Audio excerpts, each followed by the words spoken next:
quick note on practice. And practice can be anything you do in the pursuit or following of your path, be it your interest in philosophy or an interest in religion or an interest in spirituality, be it study. If you're a philosopher, you're going to be studying and looking up things and doing your research, and if you're a seeker, you're going to be doing meditation probably. If you're a religionist, you might be doing prayer. I guess what I want to get to here, though, is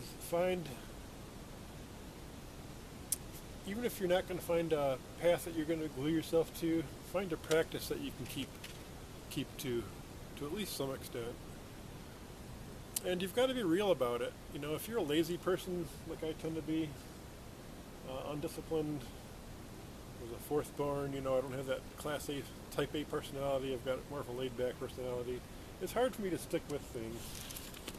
If I was going to say I'm going to meditate for a half hour every single day,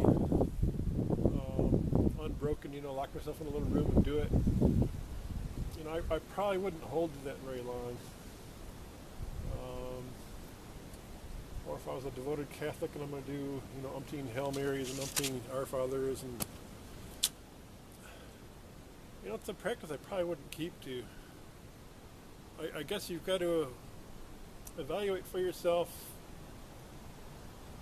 if what you're doing is realistic for you. Am I realistically going to be able to hold on to this discipline? What is the most discipline I can hold myself to? Might be a better way to put it. Because there is if you have, they always say substandard, weak efforts bring weak results. And I suppose it's true in my life. If I'd worked a little harder at this or that, I'm sure I'd be better off financially, spiritually, etc. So I guess it's just to be real, to